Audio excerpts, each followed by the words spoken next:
Well, hey everybody, welcome to Active Self-Protection Extra. Today, I actually have you in my home and we're doing some more stuff with the carbine here, and I have my Lone Star Armory TX15 here. Again, we've been talking about low power variable optics, we've been talking about rifle length barrels, and one of the things that people have been talking about, when we're talking about transition speeds, we're talking about, first shot times from a low ready, from a high ready, those kinds of things.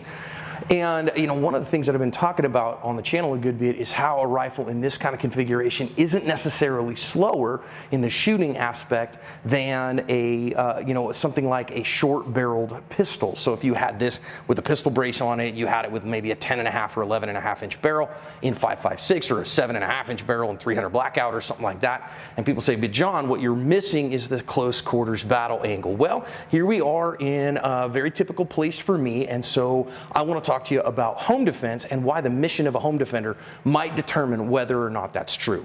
Today's video is brought to us by Magtech Ammunition. Whether I'm shooting rifle or pistol, if I'm on the range training, Magtech Ammunition is along for the ride.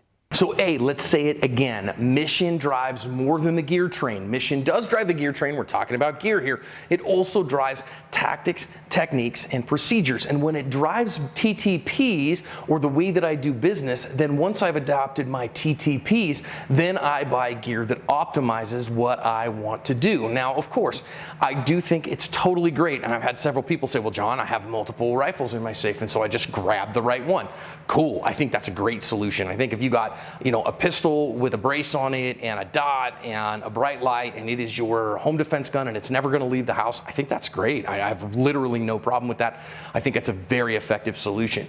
If instead you have a single rifle, you're like, look, I can't afford to have 5 rifles, or 3 rifles, or even 2 rifles. I got to have one, and it's got to do kind of everything for me. It's got to be kind of a jack of all trades. That's why I go with something like this, because it'll do a lot of things pretty well.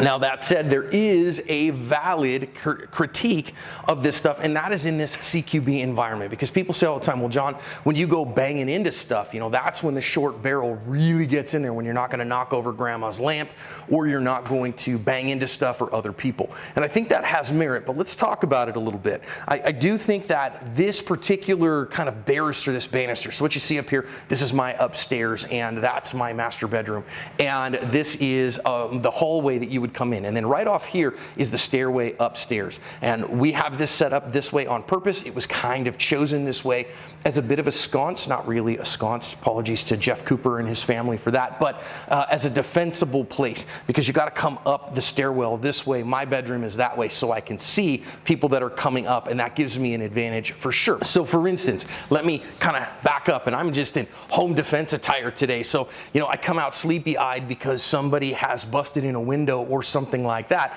and I could definitely see, I come out here like this, and maybe they're over this side, and I can see out over here, that's an open area, and I come here and I bang into this side.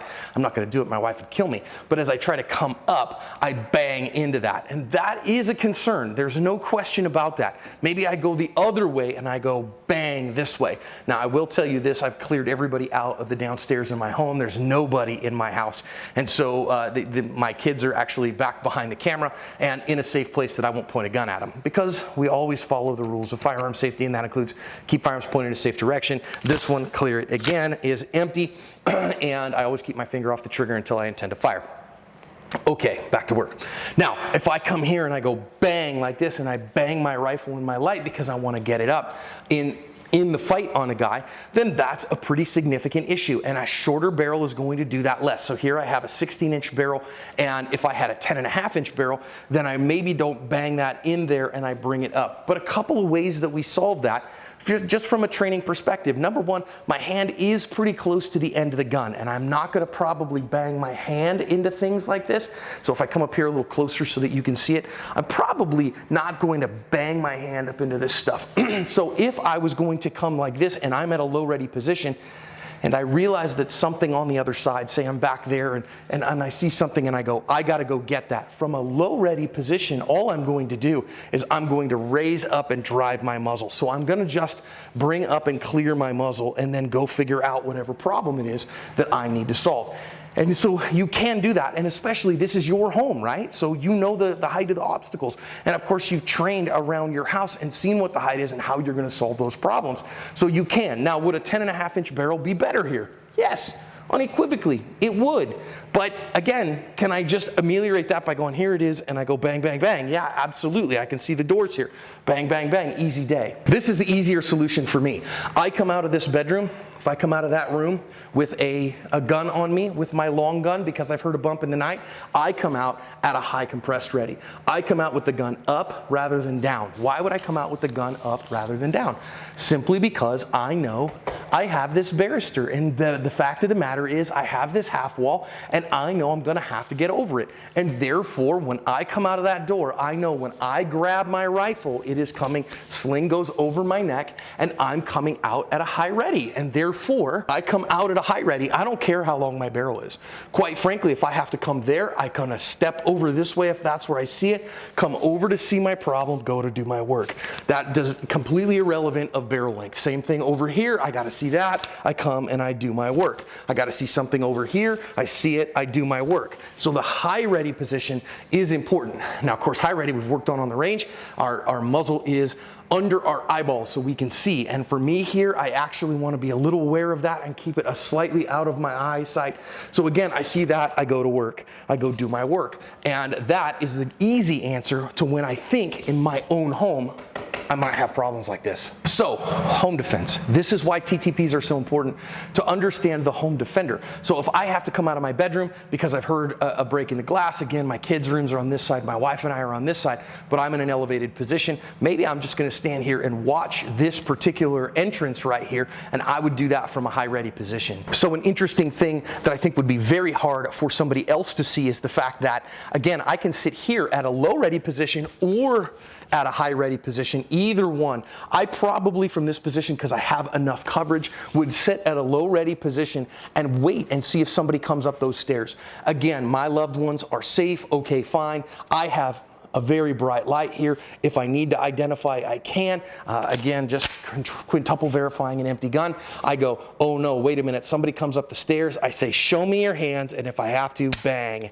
That's what I do. So I don't have to go anywhere to do that. And again, this rifle will handle that problem. Easy day, because I am sitting in a spot where I have total control of who's coming up here. The other part of that is recognizing these are interior construction walls, and I know that they're sheetrock. So guess what? I can actually keep the gun aimed in a safe direction. If I have to shoot through this, I don't mind it at all, so that I can see what the heck is going on. But being able to identify that, really, really important. So is a 16-inch barrel gun ideal for doing the home clearance thing?